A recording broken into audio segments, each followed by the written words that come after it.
There is no good way to find out that your wife has had sex with another man. But trust me, some are worse than others.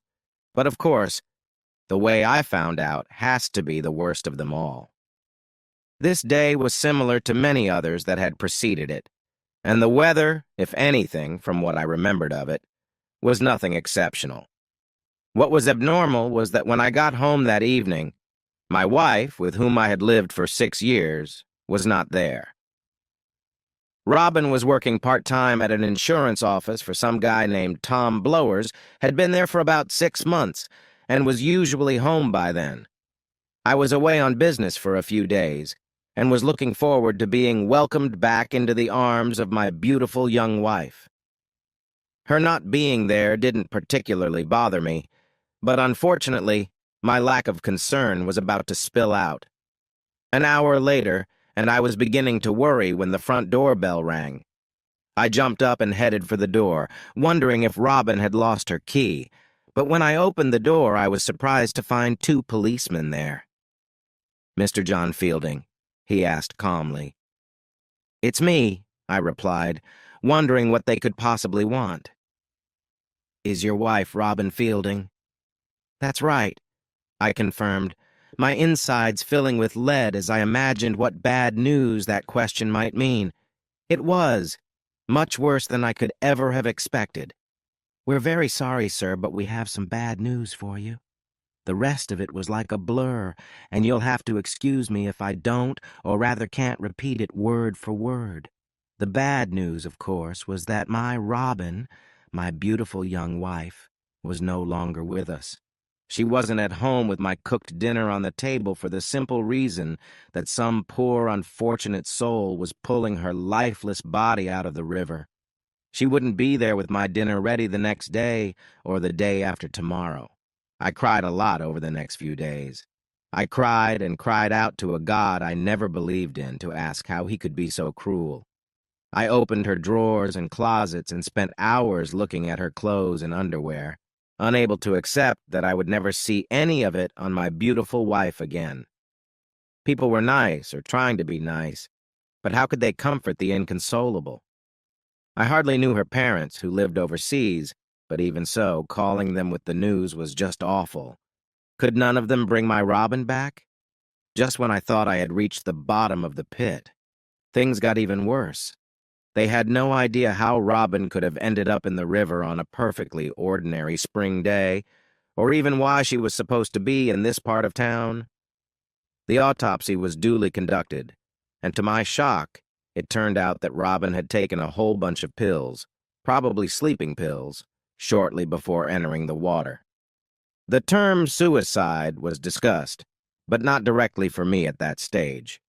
The police came to see me and asked me, maybe told me that when I was ready they would need to talk to me at the station.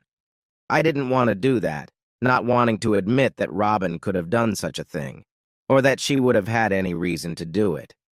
God, I honestly hadn't yet come to terms with the fact that she wouldn't walk through the door at any minute with that seductive chuckle I'd so quickly fallen in love with. Shortly after seeing those police officers off, I opened my laptop for the first time since that horrible night to reluctantly check my email, and that's when I found it. I found the item that caused my life to spiral even further down the stream of life. A single piece of paper. The handwriting on it belonged to the Robin I knew so well, smudges smearing her words, so obviously her tears dripping onto the paper as she wrote them. My dear, beautiful husband, by the time you read this, I will be gone. I'm sorry, my love, that this breaks your heart, but I just can't go on.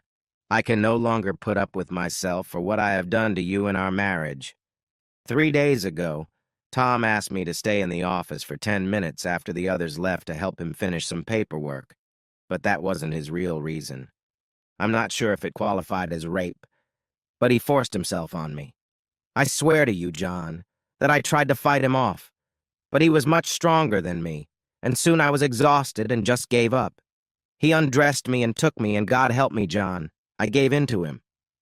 The next thing I knew, he had me on the table.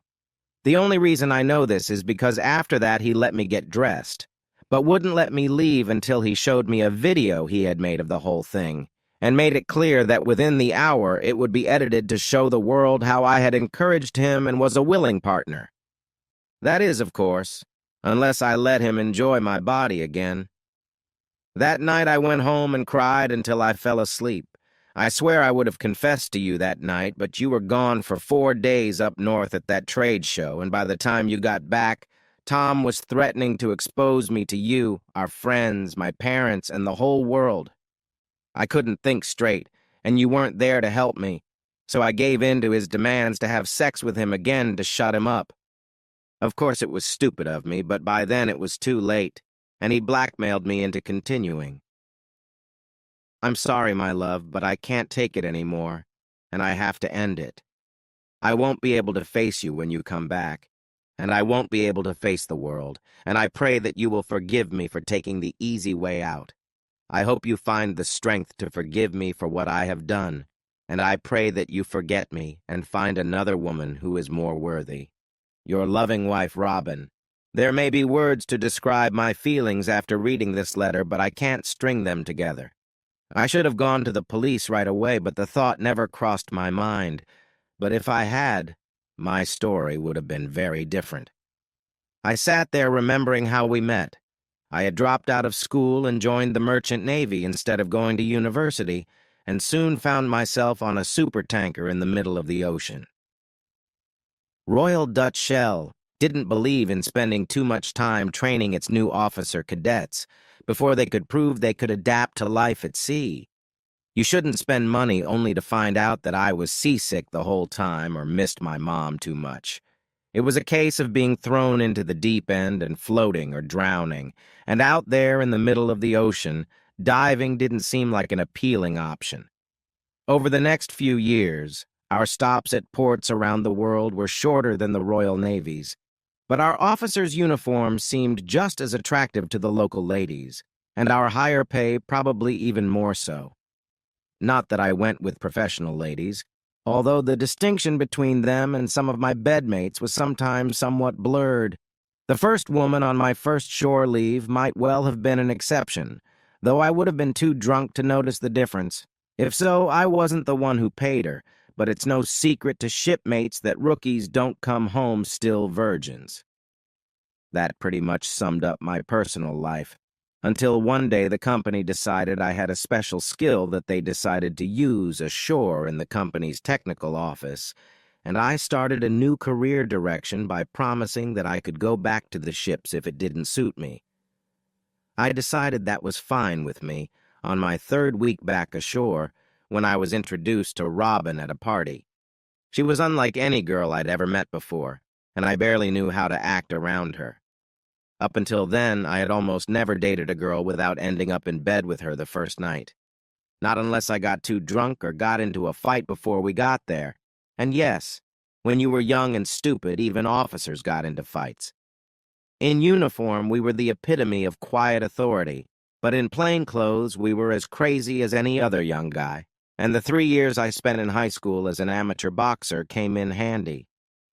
Not that I was really good at it, but a little training goes a long way. But Robin was different from the other girls I'd been with, and I swear she was the one who gave the first hint that maybe after 4 weeks we should move on with our relationship, as she put it. So we moved on, and a year later we bonded in marriage. Another 6 years passed, and the knot was suddenly and violently severed, and as I wiped away my tears, I decided that someone would pay, and there was only one person who could pay to take my Robin away from me. I should have gone to the police, but, as I said, I didn't, but found myself opening the door to the damn insurance agency with almost no memory of how I got there. Brushing aside the receptionist's questions, I burst through the door into the office of Tom, the goddamn blower, and came face to face with him. "You bastard!" I shouted at him. "Mr. Fielding!" he breathed back, jumping to his feet and holding the table between us. "We're all so sorry to hear about your wife. Forgive?" I asked angrily. "You killed her. Now listen, Mr. Fielding, I think—" "It doesn't matter what you think. I interrupted him. You blackmailed her, you bastard. Bullshit, he shouted back at me. I have proof.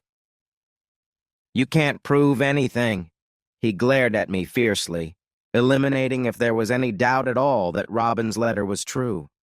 Then wait until the police read this, I shouted at him, holding Robin's letter in front of his face for him to read.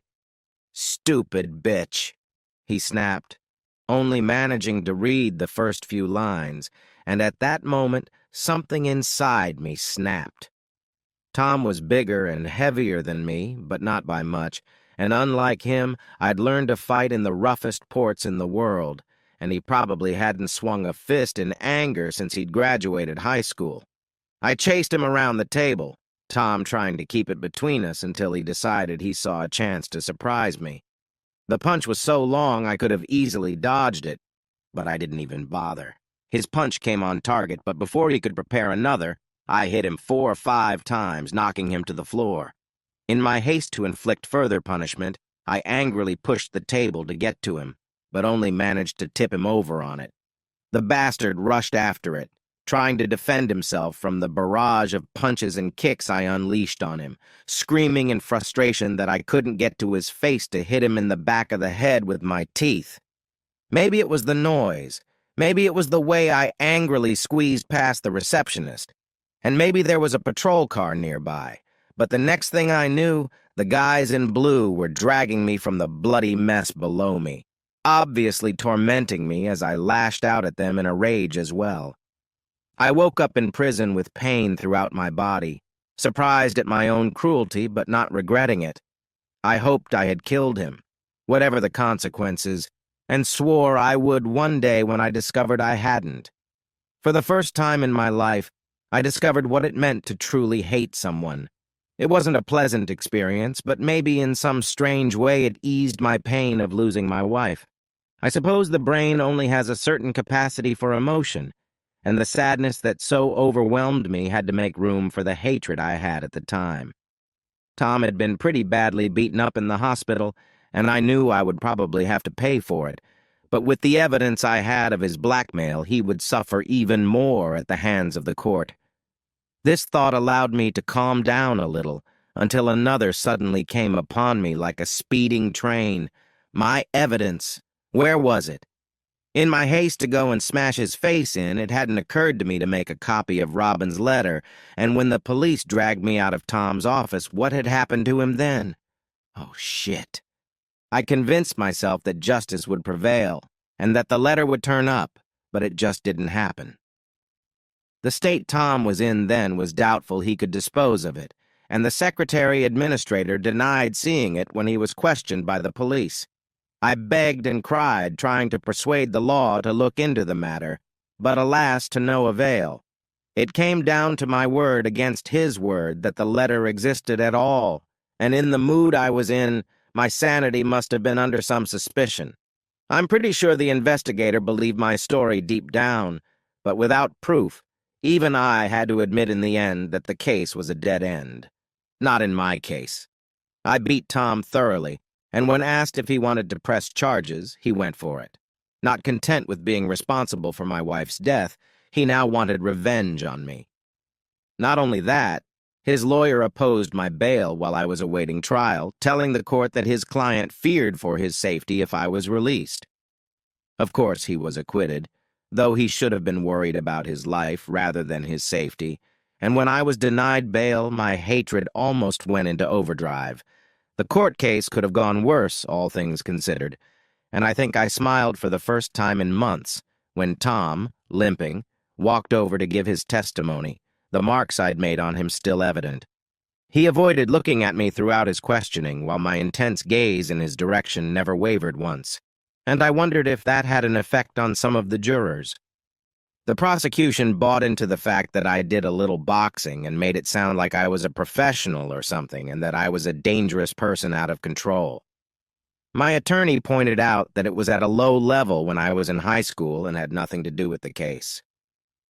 My thoughts were that if my boxing was a problem, they should have been concerned that I was also playing soccer, because I certainly did more damage to him by kicking him than I did with my fists, since he was hiding under that table.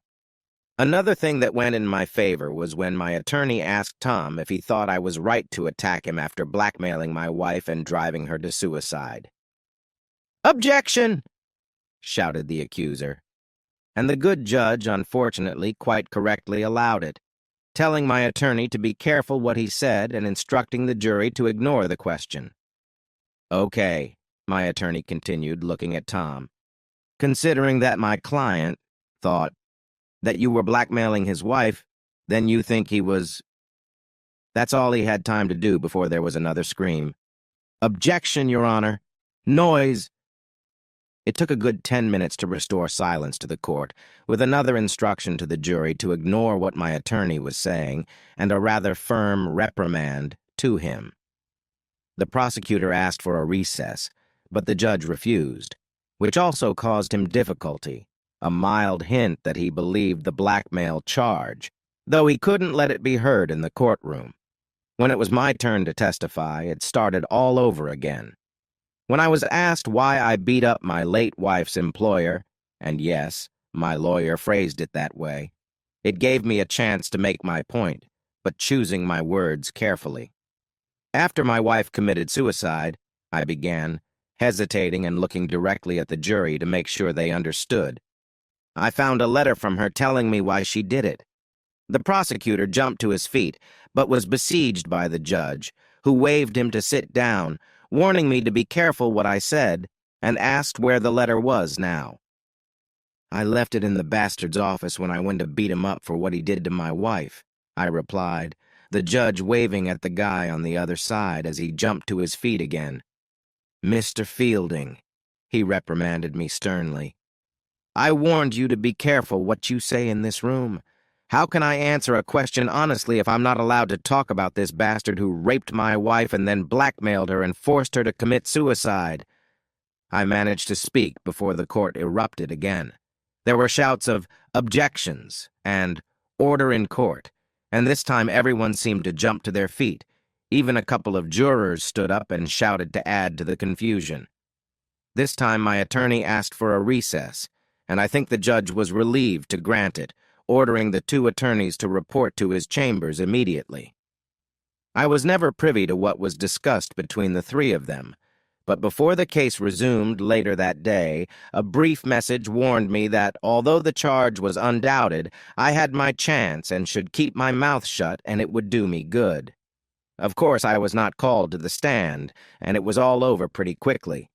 The judge made it clear to the jury that whatever excuse I had or may not have had, that my admitted assault in the office was a felony.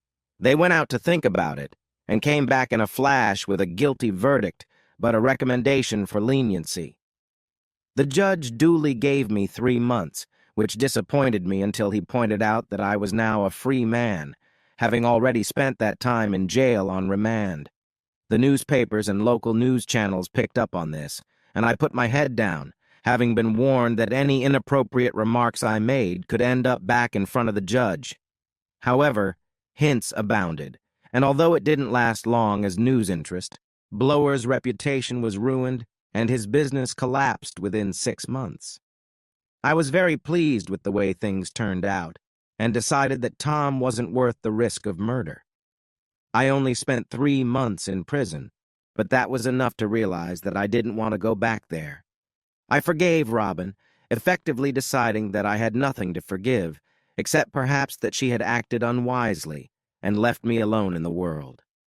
I knew I would never forgive Blowers, but I made the decision that I wasn't going to do anything about it. The end. No way. A year went by, and I was relieved that my company accepted me back, although I never felt completely comfortable in the office again. I kept an eye on what Blowers was doing, which didn't seem to be much during that first year. I don't know where he got the money from, but at the end of that year, he opened another office in a town about 40 miles away. It wasn't that big of a deal, and the office itself wasn't that well furnished, but I hadn't forgotten what he did, and it was too good for the likes of him. I caught him leaving the office one dark winter evening, and he may have guessed who it was, but he had no real way of confirming it. It might have been considered a fair fight the first time, But this time it wasn't. I didn't drag out the punishment, as I had a timeline to get back to where I was still officially, and the iron bar I took to the party allowed me to do so.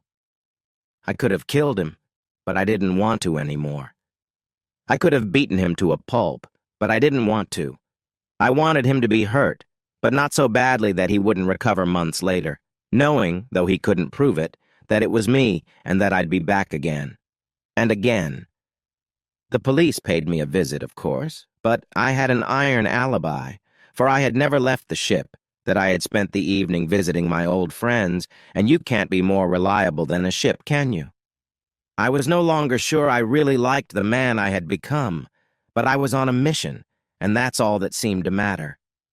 I couldn't get over dating, but for the first time in my life, I paid a few women to scratch an itch that needed to be dealt with, but always felt somehow unsatisfied, wanting the women to get out as soon as possible afterward. My life seemed to stop, and I had no idea how long it would last. I knew I needed to change my life, so I decided to go back to sea, which, by then, most of the other people in my office were breathing a sigh of relief about.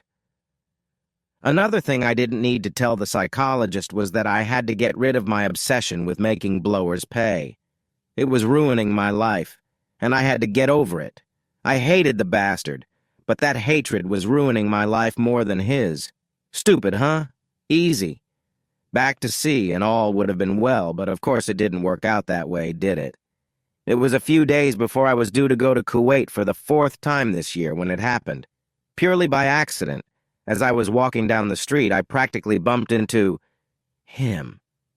You bastard, he growled, standing there just 3 feet between us. Get lost, I threw back at him, backing away as he moved at me. You'll pay Fielding, he threatened, and suddenly all my good intentions vanished like magic. I had him.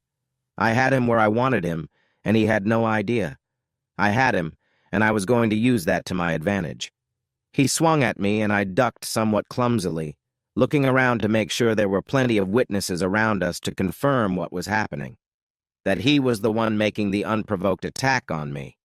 He aimed another poorly aimed punch at me, and this time I let his fist graze my chin, exaggerating the effect, recoiling back, my boxing days, however limited, coming back to me. He jumped at me again, another punch catching me somewhat off guard and snapping my head back. Damn, that hurt. Almost automatically, I hit him with my left straight to the face, feeling something break under my fist, and then my right aimed at his unprotected chin as he jerked back. I missed. I aimed too low and missed his chin by a good few inches. I missed his chin and crashed right into his throat, feeling his caddy get crushed by the force of my blow. He collapsed. I moved to kick the shit out of him, but he collapsed in front of me, grabbing his throat and coughing horribly. I prepared to kick him where it would hurt the most, but I stopped, took a deep breath, and backed away from him. He wasn't worth it, not when there were so many witnesses around to tell what had happened. Now it was my turn. An hour later, I was at the local police station filing a complaint with the names and addresses of the 5 people who had witnessed his unprovoked attack on me. He was going down. This time it was bloody blowers on the dock and me on the witness stand. It was a lower court with only a judge, not a jury, mainly because neither of us had gone to the hospital. I was kind of hoping for a life sentence with hard labor, chained in the dungeon of the Tower of London, but had to settle for a 3-month suspended sentence. Frankly, it's not that surprising. It may not seem like much, but it somehow assuaged my anger. And even if it didn't make my hatred disappear completely, my urgent need for revenge at least receded. I began to tell myself that even though he had forced my wife to kill herself, he hadn't meant for it to end that way. I even started blaming myself for not being around that night when she came home, and so I wasn't there to confess. The one thing I didn't think about was that nothing was Robin's fault. Her memory was untouchable. I wasn't doing this for her. I was doing it for me. I knew that my hatred was consuming me, and that if I was going to continue to live my life and get out of the bottomless pit I was falling into, I had to do something. In desperation, I even went so far as to go to a psychologist. Not one of your expensive, highly trained psychoanalysts in a fancy office, but just some fairly ordinary guy with a lot of life experience, a good listener, with some simple, sensible, and sometimes bloody obvious advice. The main piece of advice he gave me was that I couldn't just hide my grief and hatred, but I had to confront it. To confront it, I would have to forgive Blowers. If I couldn't, I would continue to be a very unhappy person, and my life would not be worth living. Until I got rid of my hatred, I would not be able to go through a period of grieving as I should. He suggested, and I agreed, that in order for this to work, my forgiveness must be known to Blowers, and the best way to do that is to face him and forgive him. I know it's not easy, but this counselor guy was pretty convincing, and it was probably the only way forward, however unpleasant it might be. So that's what I did, and it worked perfectly. 100%, you might say. The thing is, however, it didn't quite work out the way the counselor had envisioned. It took me 3 days to track him down. His second agency failed. His license was revoked now that he had a criminal record. I found him working in an office for some car insurance specialist, filling out claim forms or something like that. He didn't want to meet me, of course, but I convinced him otherwise, and eventually I managed to meet him on neutral ground in a local park. We sat on either side of a secluded park bench, glancing nervously at each other, both wanting to get this meeting over with as soon as possible. "So what was this meeting, Fielding?" he demanded. "I forgive you," I blurted out, almost choking on my words, but desperate to say my word and disappear. "What?" he snorted in surprise. "I forgive you," I repeated, the words even harder to say a second time. "I know what you did to my wife, but I forgive you." "Why?" "Because I needed to move on," I told him, though even as I said those words, I suddenly realized that it wasn't going to be the magical solution I was looking for. It just wouldn't work. "But I made her," he smirked at me. "I bloody raped her that first time." "I know," I forced myself to say, gripping onto the armrests of the bench to keep from lashing out at him. "Damn you, Fielding," he laughed loudly. "She wasn't even a good parter." Later, much later, I convinced myself that it was all his fault and that he really had said the wrong thing at the wrong time. His words made me blush, and the original purpose of the encounter was forgotten.